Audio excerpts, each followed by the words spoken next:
Hello, everybody. This is Arnold. This is the Cherry Hill Seminary podcast.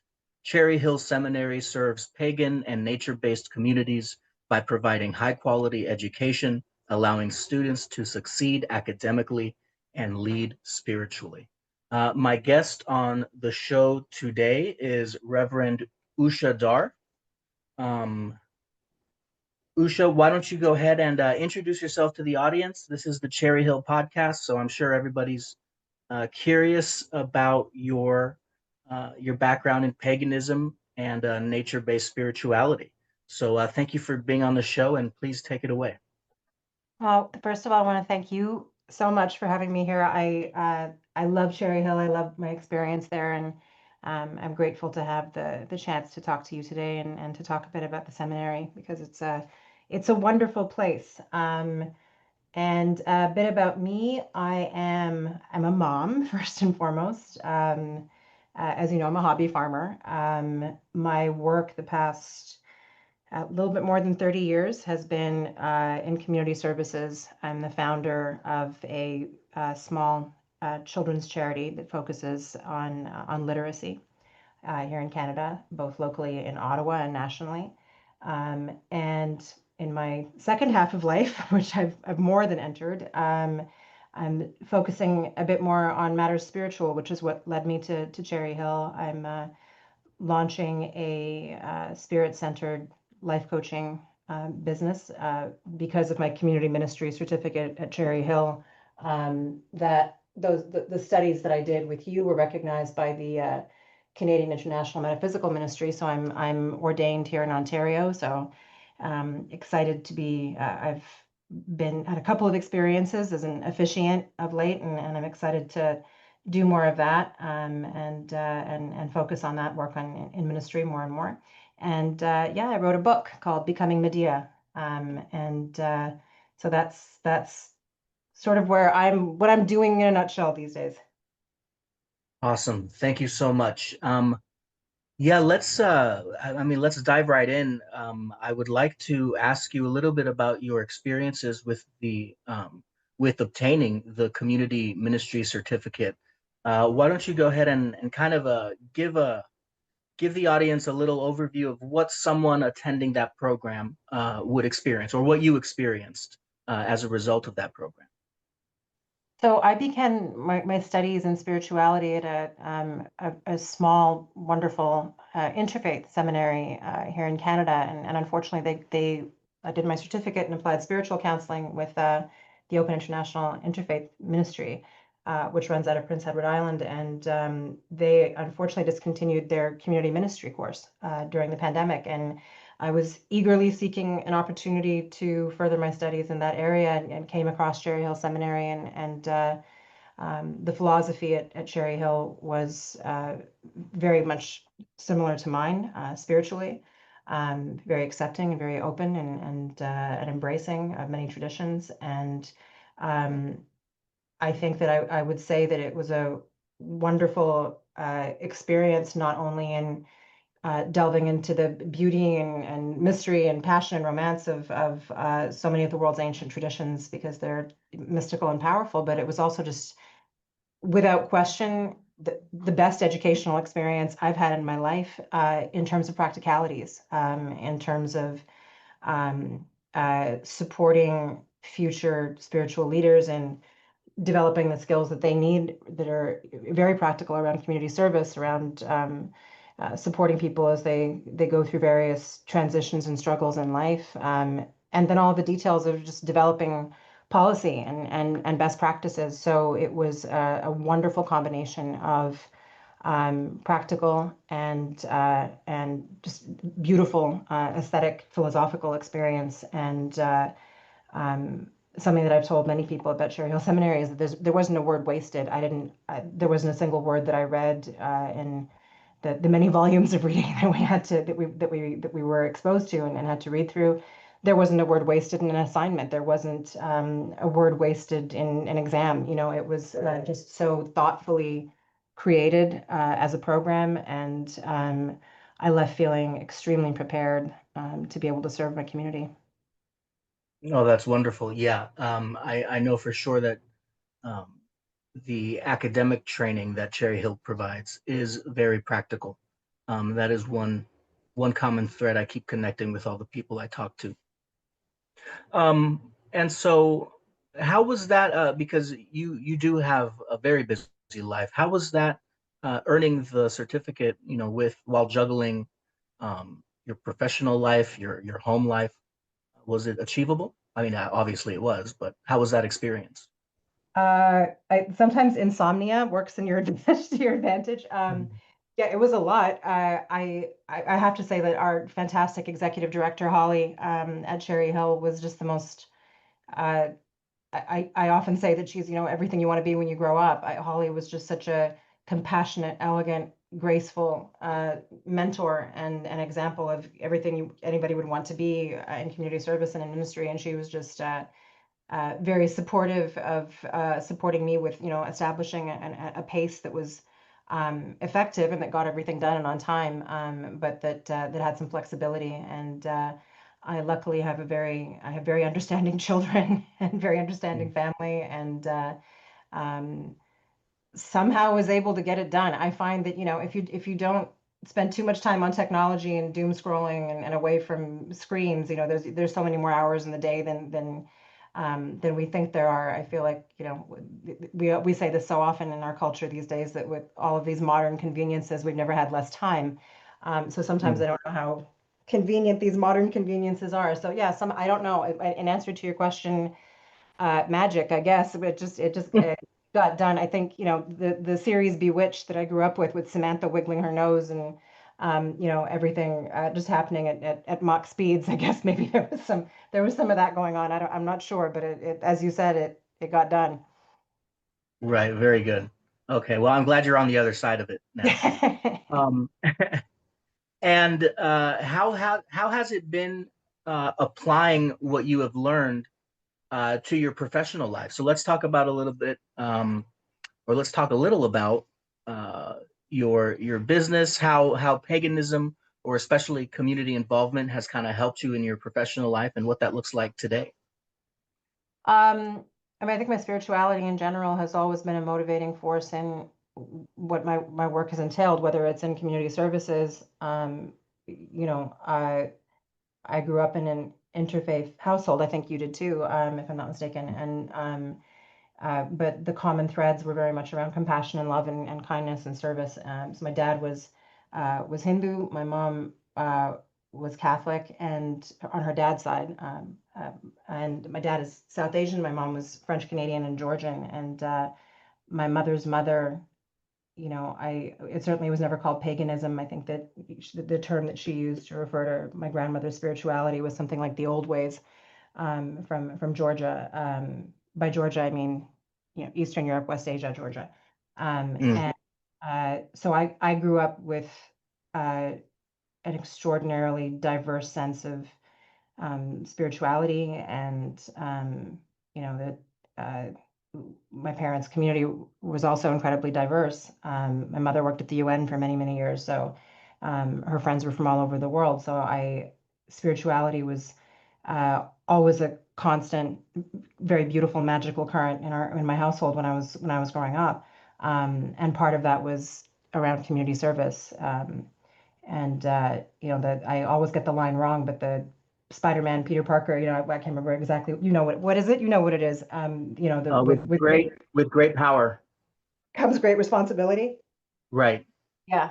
So, I came with extraordinary blessings, and it was sort of expected that responsibility would come with that around serving in community, which has just always been part of my life. And um, that's expanded to be more spiritually. So my work has been in the nonprofit sector and in literacy, and still is in one of my jobs, but the new emerging job is more spiritually focused in terms of spirit-centered coaching and writing, and being an officiant. So serving in the area of ministry in that regard. I think that mostly what it's done it's given me a greater sense of calm, a greater sense of patience. A lot of that is Holly, our wonderful, as I mentioned, our wonderful ED at Cherry Hill, really models next level patience and compassion that you really want to emulate when you're working in community. Sometimes I find myself thinking, what would Holly do? So I think that overall, what it's given me is the world is becoming increasingly challenging, and I think that my experience in spirituality at Cherry Hill in particular has just given me a greater sense of stillness. You think that growing up in a multi-spiritual household has kind of helped you as you work to like bridge the gap in community where people may not be of the same backgrounds? Oh, absolutely. Yeah. I remember writing a paper years ago where I referred to spirituality as, it was all ice cream with a multitude of flavors, and everybody likes ice cream. So I mean, it was just um, being biracial. There was just a constant sense of I don't like the word tolerance at all, because it sounds condescending, and just an extraordinary sense of celebration of the human family and as a whole, and its totality. And that's something that I found very much ingrained at Cherry Hill. You go to the first page in the website, and it talks about people who are spiritual but not religious, people who are atheists, people who just find stillness in nature. So there's such an openness at Cherry Hill Seminary that really meshed with how I was raised. And so, more than with your community service involvement, tell me a little bit about the Excellence in Literacy Foundation. The Excellence in Literacy Foundation was founded by me and my big sister when we were just finishing college. And we were good South Asian girls, had jobs waiting for us at daddy's company, and we hated it and wanted to do something, in community. We both love working with kids. We had volunteered with children all the way through school. And so we started a toy lending library and a book lending library and a community kitchen and after school program. And we noticed very quickly in our after school program that many of the children we were working with, who were exclusively from lower income communities, many of them were for refugee communities, newcomer families, that the children were really struggling with core literacy. So we started to focus on that and developed what turned out to be effective and holistic core literacy, financial literacy, leadership, environmental stewardship, vocational literacy materials. And it seemed to catch people's ear and eye. And so we started to get requests from across the country, folks asking us, can you teach us how to do what you do, develop effective literacy programs? So we have sort of a two-track model where we directly deliver literacy programs in the Ottawa area, and then that serves as something of an innovation incubator where we share the methodologies and materials that we create with community organizations across the country. So that's what I've been doing for the past 30 years, a little bit more than 30 years. Wow. And I was, when you had mentioned your work with the Excellence in Literacy Foundation, I was a little surprised that, especially childhood literacy in on this side of the world, I was surprised that it was still a problem. Um, but apparently, if your work is going on and has been going on for so long, it must still be a problem. What is the current state of literacy in where you are, Canada, or in the West in general? Can you give any comment on that? I mean, is it? I understand the effects of illiteracy can be devastating, so it doesn't take a lot of people to pull down a community. Uh, but how much of that or how much of that is a problem still today? I think that what you said sort of hits the nail on the head in terms of the challenges around fundraising and literacy, because it is literacy, whether in Canada, the United States, anywhere in the world, it's a global concern, and it runs directly in tandem with poverty. So, Hmm. where we see poverty, we tend to see high rates of illiteracy. Where we see high rates of illiteracy, we tend to see poverty. So, coming from the community that I live in, that my children live in, that we're blessed to live in, you're right, it's not particularly an issue because people are comfortable to affluent. So where we see literacy globally is where we see poverty. And the thing that has happened, I think, in the Western world is that there's been a great deal of work that's been done around very basic literacy. So, people can understand a simple recipe, for example. They might be able to write a simple text or email. But as we're entering into an AI dominant workforce, an automation dominant workforce, the advanced literacy skills that young people need in order to be competitive in the emerging market. We're seeing how quickly AI is taking over. The advanced creative thinking skills, advanced literacy skills, advanced leadership skills, skills around empathy, allyship, leadership, which all require powerful literacy, not just basic literacy, but advanced literacy.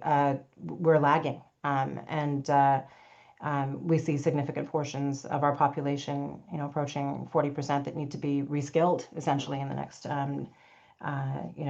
10, 20 years to be able to continue to compete in this very strange and new economy. So it's a very complex issue. Mm. Yeah, thank you. If anybody's interested in learning more about your work with literacy, we'll mention it again at the end, but real quick, the website for that organization is excellenceinliteracy.org, correct? That's right. You got it. Thank you. Cool. Um, uh, when you're not running around saving the world, running a house, serving the community, I understand you like to write. And I don't know if it was recently, but you have published a book. I'll let you tell the audience about it, Becoming Medea. Can you tell us about that? I'd love to. Sure. It was definitely a project of joy and obsession. I've often said that it's a book that wrote itself. I think that people say that when they, feel like they've got something in them that needs to be written down. You hear a lot of, I always hesitate to call myself an author, but I suppose I am one. But you hear people say, it wrote itself. I dreamt it. I literally not meditate, dream it, but I actually dreamt it. And woke up one night at 2 o'clock in the morning meditating. I wasn't meditating, I was dreaming rather of, I usually meditate, frequently meditate with the goddess Hecate, and had a dream where she just popped into my dream and said, write this down. I'm in your sun, meaning, you're standing in my sunlight when I'm tanning. And I said, excuse me, and she said, wake up and write it down. So I woke up and I wrote it down. And then I just started to dream this extraordinary world. It's about Medea, which the story we know from Greek mythology, which was very dark and horrible about this princess who betrayed her country and family and murdered her sons. And interestingly, my grandmother from Georgia, who practiced the old ways, as my mother said, Georgia was called Colchis at one time, and historically speaking, and as much as mythology can be historic, Medea was said, the Medea Greek mythology was said to come from Colchis, and the stories that I grew up with in Georgian tradition around Medea were not at all that she was this horrible infanticidal person that she's painted to be in Greek mythology, but that she was a noblewoman, a princess perhaps, respected midwife, healer, and wonderful mother who may perhaps have faked the death of her children to save them from their ne'er-do-well father, Jason of the Argonauts. So the story that I wrote was, I didn't perhaps intend it to be, but it was sort of an answer to the questions that we are facing today as a human family around now what. We're with all of the concerns that we have around environmental collapse and democracy and human rights sort of falling into eclipse around the world, and economic concerns, and all of the great burdens that we're carrying as a human family right now. The story is essentially about that. I don't want to say post-human experience, but the experience of what the world might look like thousands of years from now, where humanity leaves, comes back, and new mythologies are born. And the story, when it was done, I kind of like closed my laptop and leaned back, and at the end of the day, what it does tell is it's a love story between Medea and Hecate and Achilles, and it is a story that, as you and I have just said, spoken of the incredible diversity of the human family, whether it's around race, religion, LGBTQ representation. It just speaks of all of us and speaks of who we are as a global family, and answers a lot of the questions around if we were to start over again with a whole new ethic and a whole new mythology, where the divine feminine and the divine masculine are retold in loving and compassionate terms. What might the world look like? So it wasn't my intention, as I was sort of sitting scribbling at night, writing the story, that wouldn't leave my dreams alone. But when when all was said and done, it's a fairy tale, and it's a love story, and I hope, I think, answers a lot of those pressing human questions. And the title of that work again was Becoming Medea. Becoming Um, Medea. Yeah. you had mentioned, so full disclosure, we might as well come clean, Usha. But this is the second time we're having this conversation. Because the first time when I went back and listened to the audio, there was no audio. So, um, but believe me, audience, you should have been there. It was a great conversation, and I hope this one is living up to that. But I'm sure it will. I think that it was too big and powerful a conversation. We broke the app, whatever it was we were using. yeah, exactly.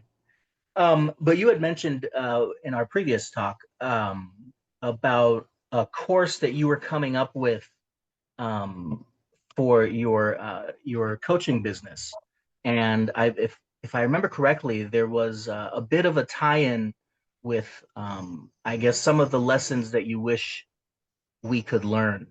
Do you remember that having that conversation? I do, yeah. I I think that um, again, without paying perhaps conscious attention to it, in as much as I could possibly, as a mother, as a mother, as a daughter, as a partner, as a sister, as as somebody working in community, um, I have tried to sort of find in my own very quiet, so hardly saving the world, thank you, but not at all. I, I've tried to find some kind of a path forward that made sense for me and for my family, and for the children that I work with. And I think that the way forward for me has been, as you and I discussed in our first conversation, has been very much through spirit. And um, for me personally, the organization that I've worked with is not a religious organization at all. But for me personally, my work in community, whether or how I parent, has been, um, and when you and I first spoke about this, making my life ritual and as much as I could. And I think that um, that's something that I perhaps didn't do consciously, but it just evolved in daily practice in very conscious ways. And then just sort of throughout the day, we're, as the adage goes, we're spiritual beings having a human or material experience. And the course that I'm writing is, uh, interestingly, when we look at ancient traditions, there are so many stories of apocalypse, and so many stories of decline, and doom and gloom and Armageddon, with kind of an intimation that there are remnants, if you will, and that when Yggdrasil burns, that it comes back. Uh, but there's not a lot that tells us now what. There's not a lot that tells us what to do next. And so I just started to do research on, and then some thinking on, what are the answers coded in mythology and in scripture that answers those core questions around what do we do next. And interestingly, there were some very common themes across traditions all over the world, about how to emerge from chaos and rebuild, how to emerge from decline and rebuild. As new as this feels to the human family right now, and everybody talks about it's unprecedented, it isn't entirely, and that many civilizations have risen and plateaued and declined, evaporated and come back. And this has been very much part of the human experience over and over and over again. What's different now is it's on a global scale. What's different now is technology. What's different now is that it's a global climate events as opposed to more isolated, global environmental collapse, mass extinctions, et cetera. Whereas before it was pockets. But notwithstanding, the lessons are there, and are, as they tend to be, very similar across cultures and across mythologies and scriptures. So my course tries to break it down as much as I can. So far, I think it'll take a lifetime to break it down. It's a huge body of reading and consideration and research, but there are some basic lessons out there as to, both practically by focusing on practical ancestral traditions, and as well spiritually. There are definite themes that have been left with us by the ancients as to how we can not only survive all of this, but how we can also thrive in it, and how we can, something that I talk about in my course is Mother Utopia, the architects of arise. So there are ways that we can do that as a global community. Thank you. Yeah, that was kind of the tie-in from the plot that you were describing of becoming Medea, is that it's people come back. They come back and have to basically start rebuilding. So it seems like this theme has kind of spread throughout your work, which I love. I think it has. I didn't mean it to with my life, but it has. Whether it's hobby farming or working in community, or I hope the way that I raise my children, and also the specifics of the work that I do in community, and then writing this piece that unintentionally turned out to be something that answered those questions, and now methodically through the course that I'm developing, hopefully providing both practical and spiritual tools to be able to support those of us that are looking for a way through in finding that way through, and to do it in a way that is joyful and fun and comforting and powerful. We do come back. I have nothing but hope for the future. And I think this is something that you know about me, that I'm very much in awe of my children. They're the two most loving people I've ever come across in my life. They love very, very well. They love beautifully. They're just really good at it. Sort of like Beethovens of being kind. And the children that I work with in community have been through unspeakable hardship and are so graceful and so powerful and strong. And so I feel without any doubt whatsoever that the future is very secure in their hands. We're handing them a bit of a mess. Yeah. So I we have to have a longer vision. And I think that modern post-industrial Western culture is very focused on me and my dreams, my future. And we really have to start thinking in terms of those ancient traditions that focus on what are we doing for our descendants, and many generations down the road. We have to have a far, far longer horizon than we have gotten accustomed to having in the West, philosophically speaking. Right. Um, so without giving everything away, I would love for people to go and check out your work and your courses. But is there one thing, one piece of advice that you might be able to give our listeners, just as the episode freebie? What is something that people can do now if they want to? I believe you had told me a lot of it was coming back to ritual, and so spiritually speaking, what can people do to come back to ritual and to kind of lay the groundwork for future optimism? For me, what works for me, and I think that what works for a lot of people that I love, is before you open your eyes, before you even before your feet touch the ground, when you wake up in the morning, don't reach for your phone. Start the day with meditation before you open your eyes. Get centered in spirit. I think that when we look at these various areas of concern that we're experiencing globally, that so much of it has to do with, I've said this to you before, that it's not about doing ritual, but it's about becoming ritual. That before you open your eyes, take a moment of meditation, if that's how you're inclined to express yourself spiritually. Take a moment of prayer if that's what you're inclined to do. If you are an atheist and you just want to sit in stillness for a moment, because that's what you feel more comfortable with, as a way of quieting the mind. Start with that before your feet even touch the ground. Do not reach for your phone. So begin with that moment of connection to spirit, to divinity, to the universe, whatever it is to yourself, to love, whatever it is that you choose to name it. If there's somebody sleeping beside you, before you reach for your phone, kiss that person. A big part of my morning ritual is the way I wake my children up. I find that life screeches, and it's not the screech of the saber-toothed tiger. It's a very different screech that we're getting these days in the 24-hour news feed. in the blue lights that we sit in front of all day, in the traffic jams. It's a very, very different type of pitched anxiety that we're not meant to be experiencing as a species. And it's not healthy for us. So the way that I wake my children in the morning, I really hate when their alarm clocks go off. I like to wake them up with a hug. Life will screech. And so if they can start their day in gentleness, if we all can start our day grounded in gentleness. And so for me, before I open my eyes, I have a few portions of the Atharva Veda or from the Upanishads that I run through in my mind that I've memorized.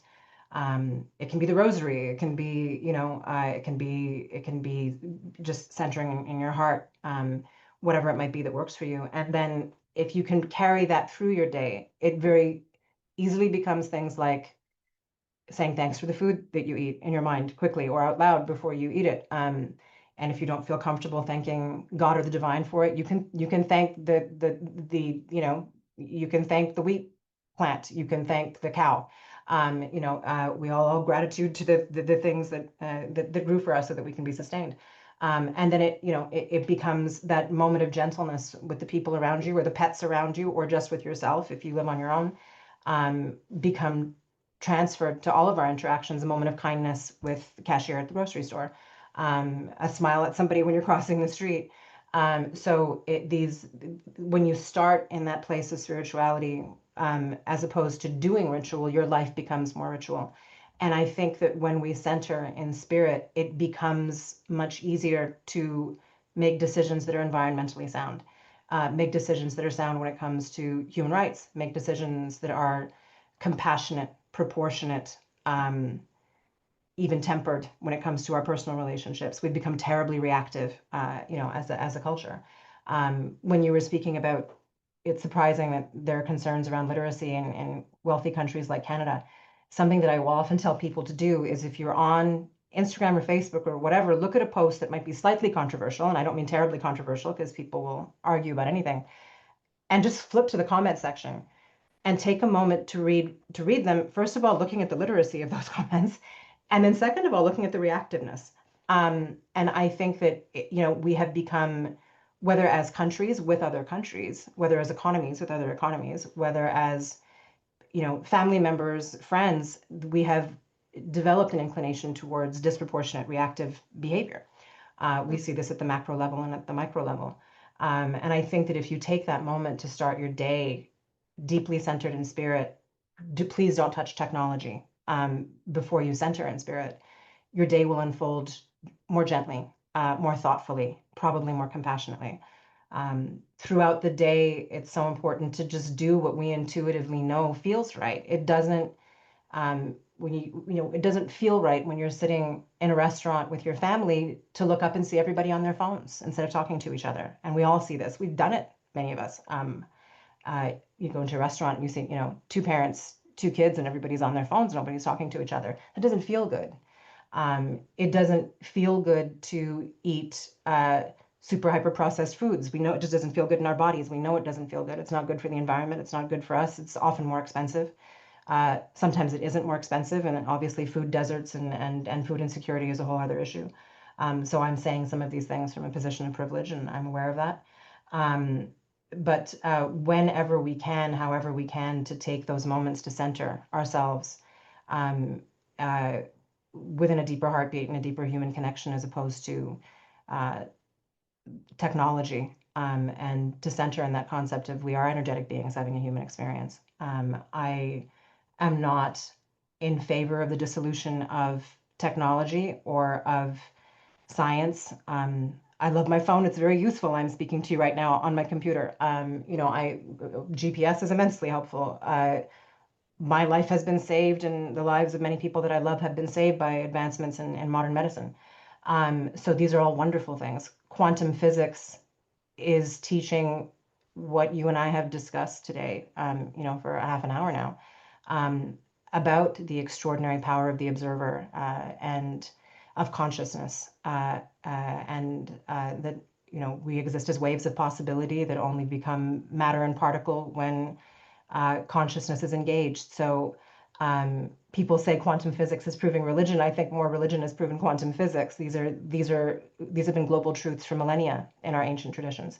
So there are so many wonderful, powerful things about science and technology. I'm not at all suggesting that we go and live in caves again. Far from it. But we have to find some balance in and some wisdom in how we're moving forward. We know that what we're doing is not wise. We know it's not balanced.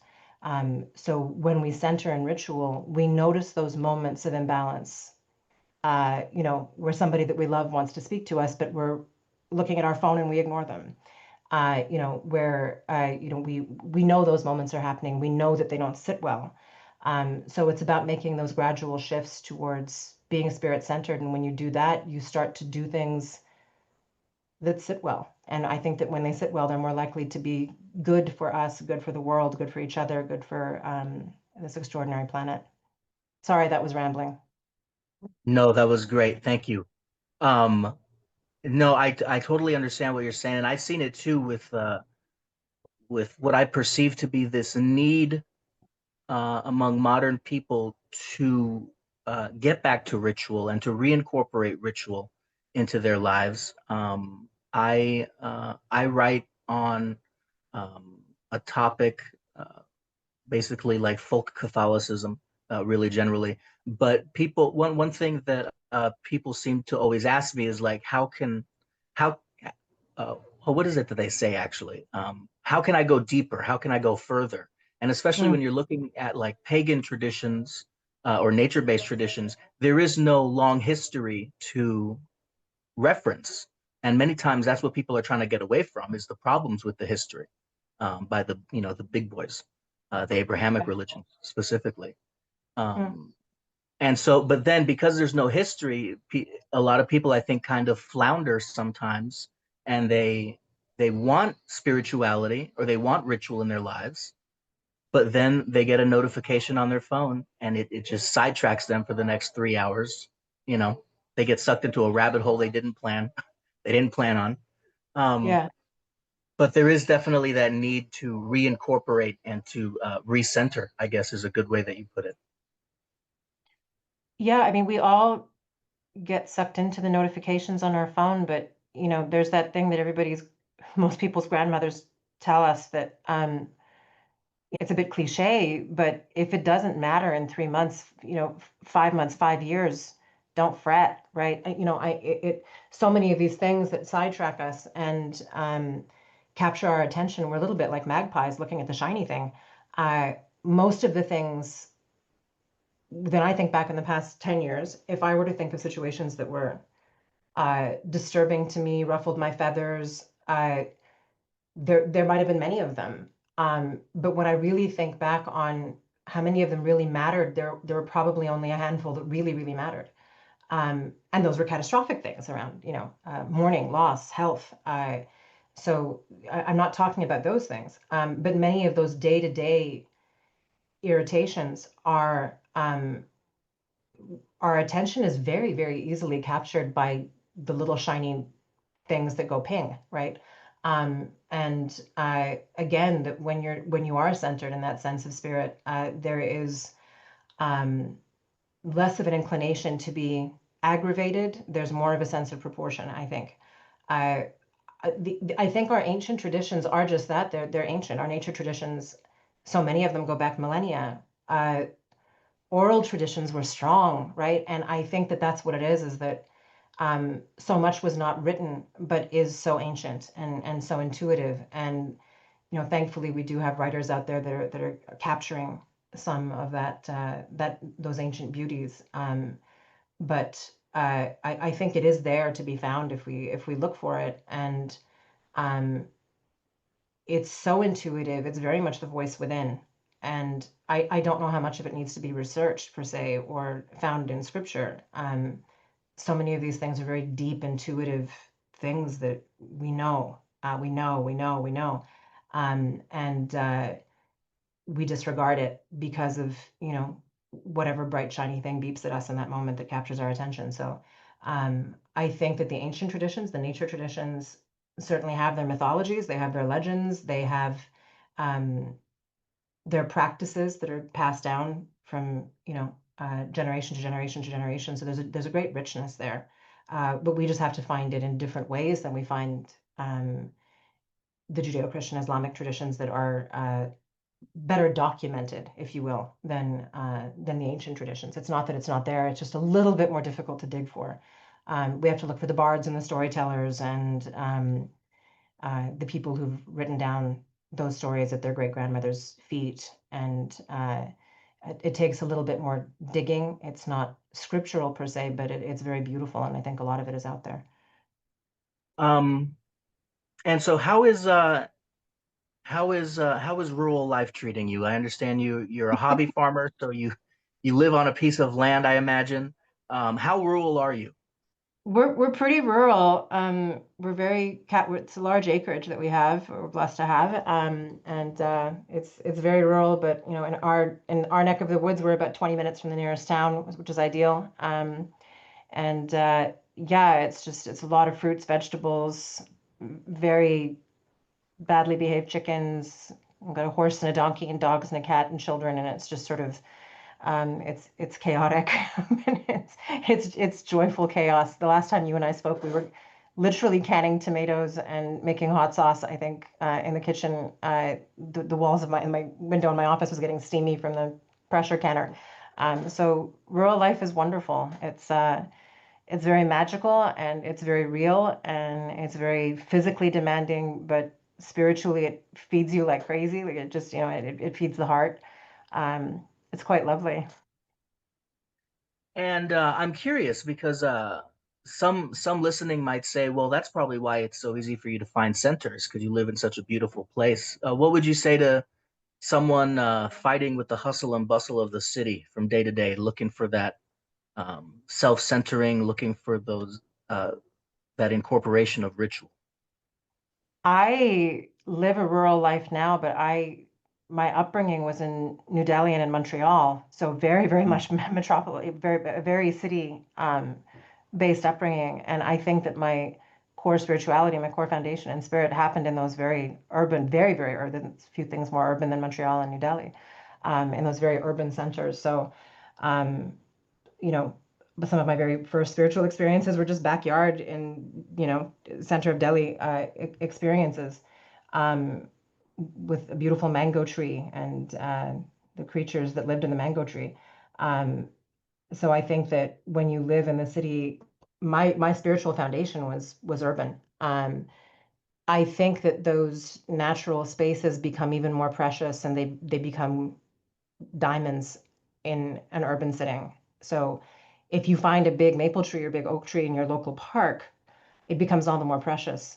So I have an abundance of riches here on our farm with meadow and tree and forest and all of those things. But to some extent, I think that rural folk like us, we learn to take it for granted. Whereas in the city, every bird is majestic and every tree is a gift. And so I think that it's the very stark beauty of nature can be found in really exquisite ways in city living that when we live in the countryside, we take it a bit for granted. It's sort of like being at the Louvre instead of, just seeing a single beautiful painting. Good point. I did not think about that. That perhaps you might take it for granted. Never thought about that. Um, okay, Reverend Usha, thank you so much for joining me. Why don't you go ahead and take a minute or two to give your parting thoughts to the listeners? And when you're done with that, we'll go through and plug your organization and your business one last time. But any final thoughts? Oh, my final thoughts, just thank you. It's just a delight to do this with you, and I was delighted to hear the recording didn't work the first time because I got to spend another hour with you. So thank you, Arnold, so much for doing this. If Holly is listening, and thank you to her and to everyone at Cherry Hill for the wonderful experience that they gave me and the gifts that they're giving the world. And thank you to everybody that's listening. It's lovely to be here. Thank you so much. Okay, wonderful. And can you please share your the websites that we talked about? Sure. So my work in literacy, the organization, it's a nonprofit and registered charity called the Excellence in Literacy Foundation. You can find us at excellenceinliteracy.org. And my work in spirit-centered coaching and my new work as an officiant, which is great fun, is at unlimitcreations.com. Becoming Medea is available on Amazon, and there's some nice reviews on Goodreads as well. But I think that's everything. Is that everything? I think it is. Yes, I think so. Okay, everybody, thank you for joining us, Reverend Usha. I appreciate you being here. If you, the audience, found the information you received today to be of value, please consider making a donation to Cherry Hill Seminary at cherryhillseminary.org. And if you're interested in the degrees, programs, or courses that Cherry Hill has to offer, please visit cherryhillseminary.org/academics. Thank you again for joining me, everybody. Thank you again, Reverend Usha, and I will talk to you all next time. Bye.